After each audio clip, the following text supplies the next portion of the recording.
J'ai l'immense plaisir de recevoir le grand peintre tunisien Ali Zneidi. Bonjour, merci d'être avec nous en direct.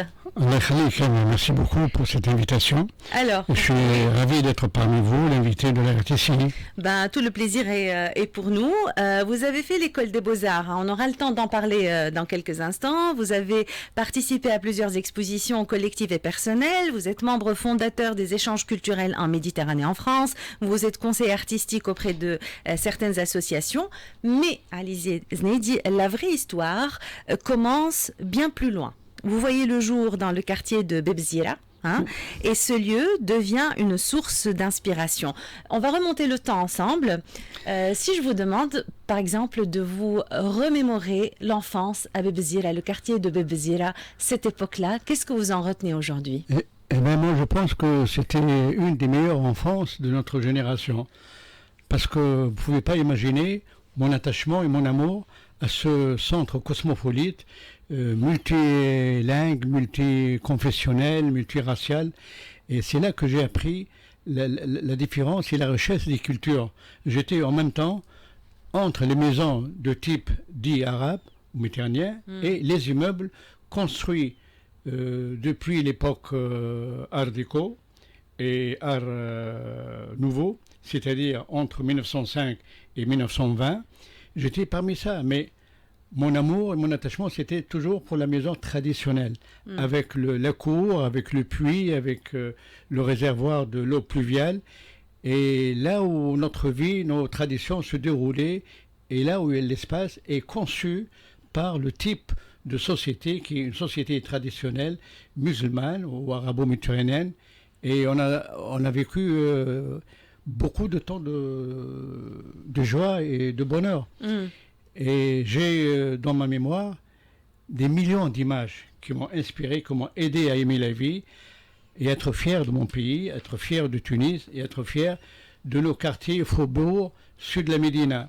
La Médina de Tunis, pour moi, est une grande source d'inspiration et une des meilleures et des plus belles villes du monde arabe.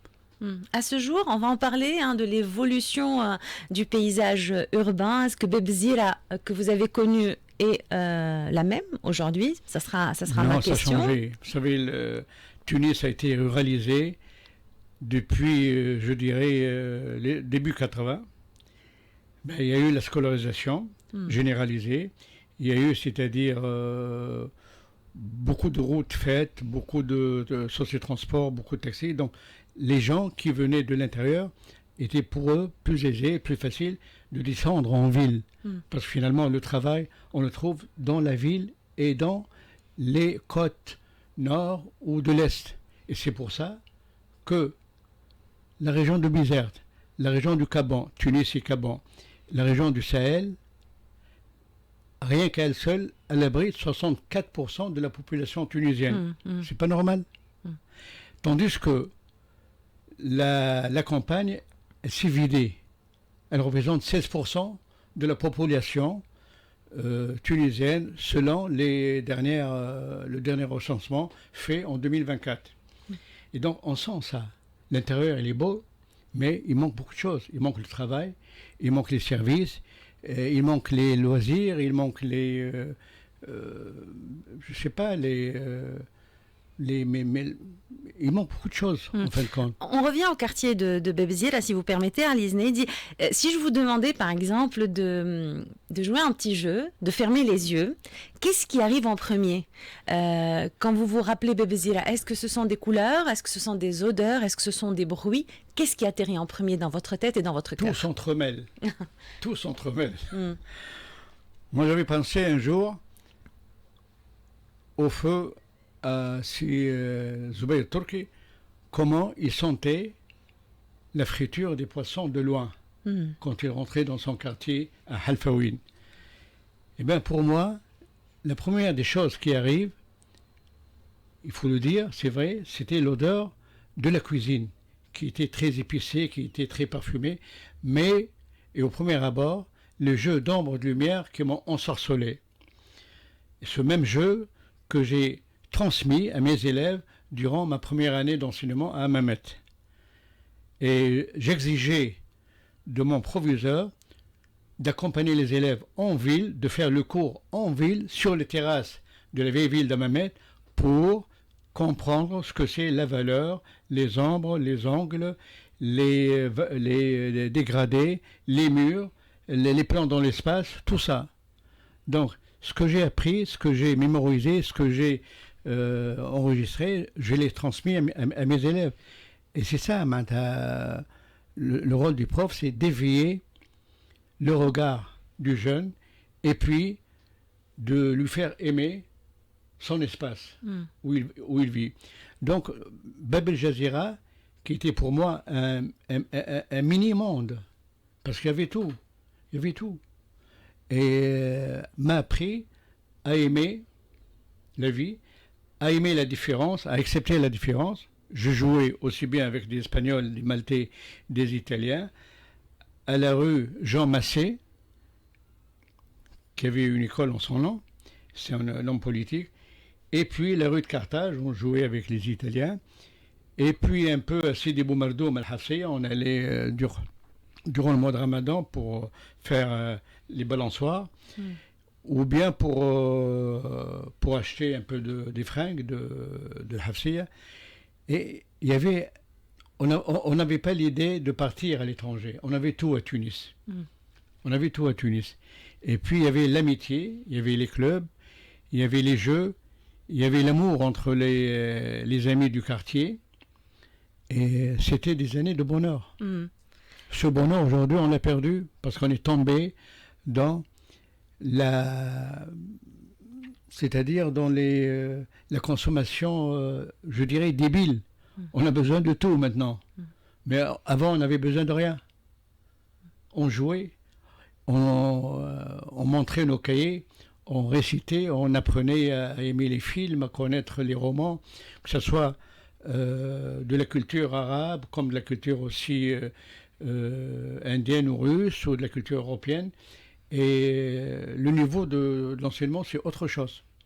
Imaginez-vous qu'en deuxième année collège, on apprenait à faire le commentaire des livres d'Horace, de Corneille, d'Agamemnon, de toute l'histoire antique grecque dans nos romans.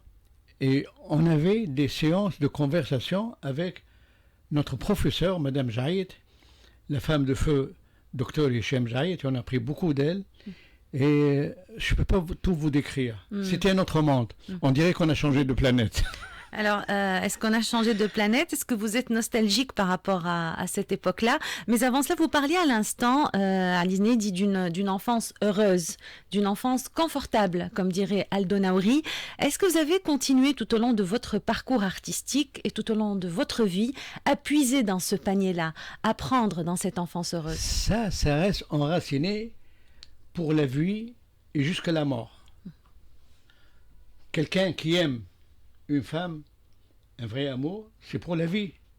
Quelqu'un qui aime les murs et les lumières et les visages et les murs, parfois qui sont en état de débris, il continue à aimer. Continue à aimer. Alors vous dites, quelqu'un qui aime une femme, c'est pour la vie, même s'ils se séparent. Hein, et même vous êtes séparés de Bébzira. Il peut s'atténuer, la flamme de l'amour peut s'atténuer, mais on continue à porter dans son cœur un amour et un respect pour sa bien-aimée. Parce que si ça tourne mal, et après ça devient carrément de la vengeance et du mauvais traitement. C'est-à-dire... et puis ça dépend de la culture. Hein. Nous sommes une société assez... comment dirais-je de viril. Mais je crois qu'avec les droits de la femme, on a appris à respecter la femme. Et on a appris à la côtoyer, à travailler avec elle et à mieux la connaître. Parce que il y a eu toujours des relations un peu parfois choquantes, mais un peu, c'est-à-dire déchirées entre les couples. Et ce qui explique aujourd'hui, il y a quand même un malaise social dans la vie familiale, dans la vie des couples, Pourquoi? Parce qu'on ne discute pas, on ne commente pas, on, on étale vite les demandes et les conditions, alors que normalement, avant on ne demandait rien. On ne demandait rien. On était moins dans l'attente avant. Comment? On était moins dans l'attente.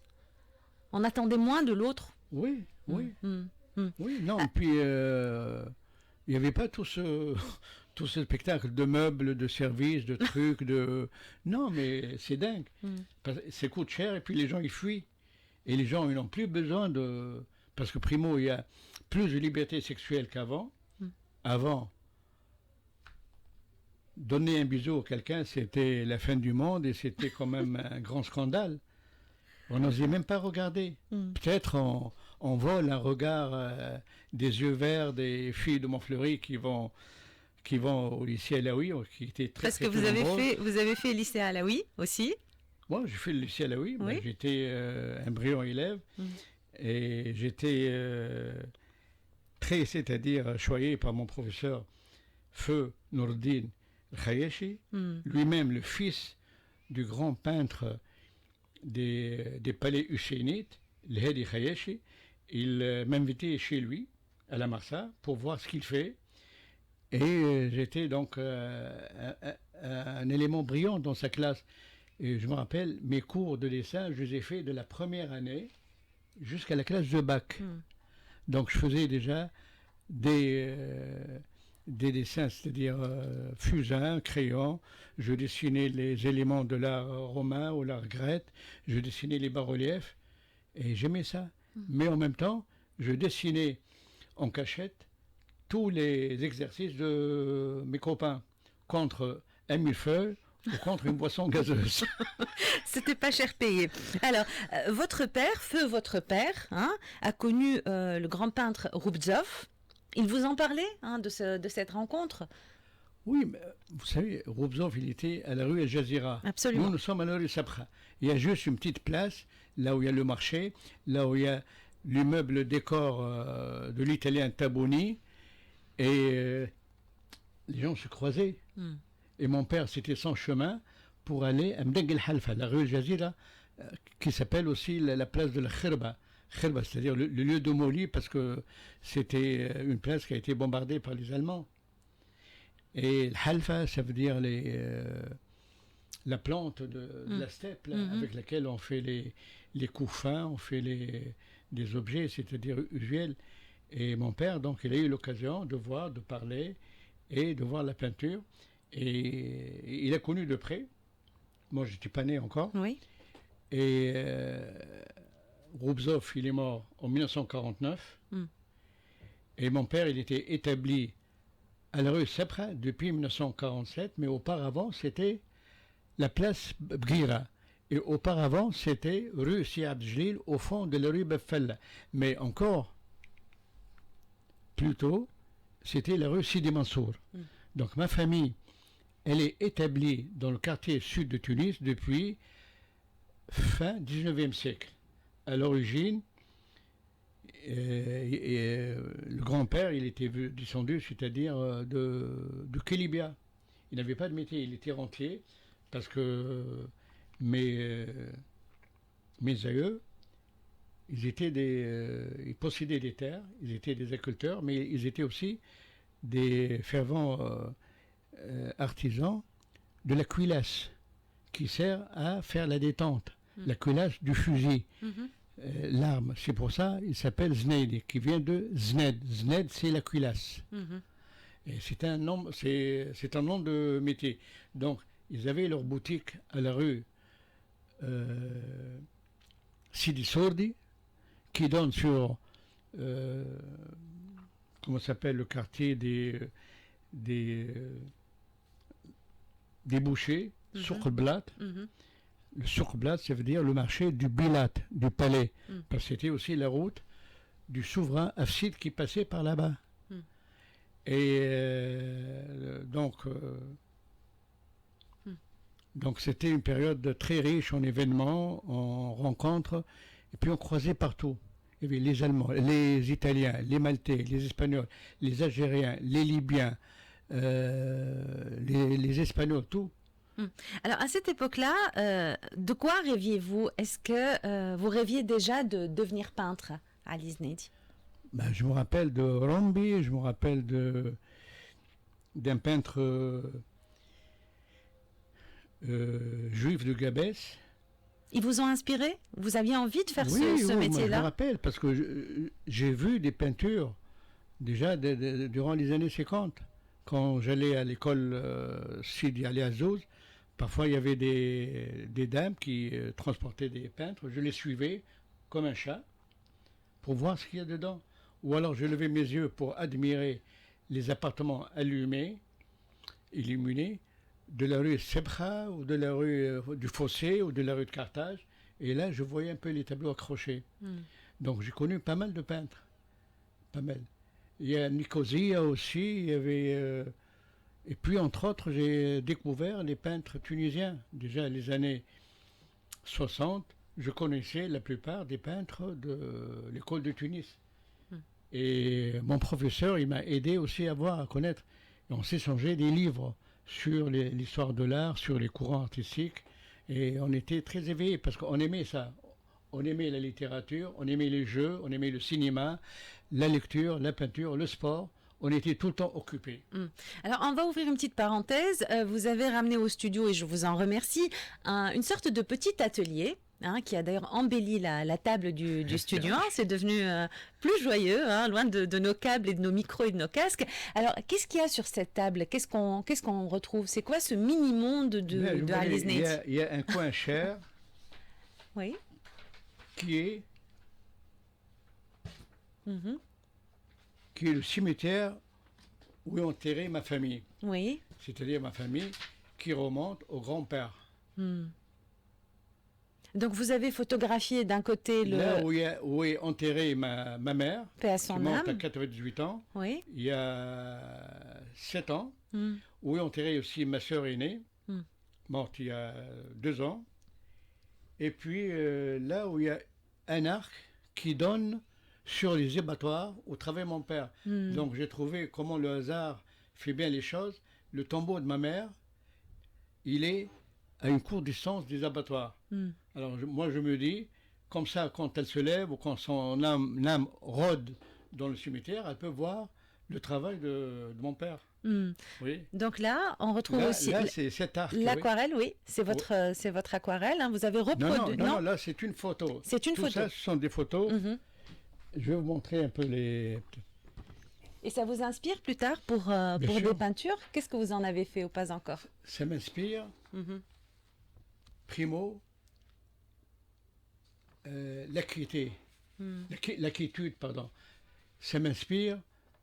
Il y a un bonheur. Ça m'inspire aussi le silence, ça m'inspire la philosophie, ça m'inspire la rencontre des âmes. Et pour moi, c'est-à-dire le cimetière de Tunis, il reste un des plus hauts lieux de promenade et de recueil. Parce que je rate jamais les occasions pour aller le visiter, même pour accueillir le printemps, parce qu'il y avait une tradition à Tunis, accueillir le printemps. On va, on bande, primo pour rendre visite aux âmes, et secondo aussi pour apporter une gerbe de plantes parfumées pour les tombeaux, ou bien pour laver le tombeau, ou bien pour mettre quelques graines pour les oiseaux, ou irriguer les petites tasses qui se trouvent sur les tombeaux. Donc c'était un moment de joie. C'est triste de perdre quelqu'un, mais il y a la joie de retrouver son tombeau et son âme qui certainement elle rôde. Alors qu'est-ce qu'il y a d'autre sur... Et puis il y a un autre coin que j'aime bien. Il y a aussi votre carnet. Vous l'avez toujours sur vous, ce carnet noir? Je suis curieuse. Un carnet avec des dessins. Oui. Ben, si vous voulez le feuilleter ou le voir. Oui. Voilà, on va commencer avec le mouton qui coûte aujourd'hui entre 1000 dinars et 1000 et demi. Oui. Moi, entre nous, ça ne me dit rien. Oui. Parce que ce n'est pas une obligation, c'est une habitude. Comme les Tunisiens, ils aiment bien manger. Et puis, l'habitude d'offrir aux pauvres, aux nécessiteux, elle a été perdue avec le temps. Et donc, j'ai dessiné le mouton de l'Aïd. C'est la star du moment. Oui, oui, mais maintenant, on n'achète plus de moutons. Oui, le micro. Bon, vous pouvez le feuilleter, hein. Non, mais je vous en prie. Oui.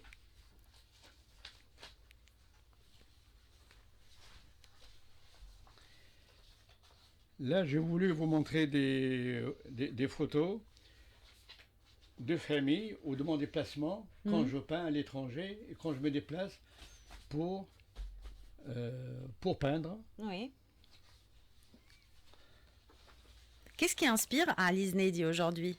Comment? Quels sont les sujets qui vous inspirent aujourd'hui? Qui m'inspire? Oui, qu'est-ce qui vous inspire aujourd'hui? Ben, il y a la jeunesse, il y a les couleurs, il y a toujours la lumière. À cause d'elle, j'ai refusé beaucoup de places et beaucoup de travaux à l'étranger. Parce que j'ai besoin de la lumière et de la couleur tunisienne. On dit, mais au nord de la Méditerranée, il y a la lumière. C'est pas pareil. Moi, la lumière que j'accueille chaque matin, elle est éblouissante, elle est aveuglante. Et puis les ombres, elles sont fortes. Et moi, j'adore ce contraste. Et donc, j'adore le bruit, j'adore la musique.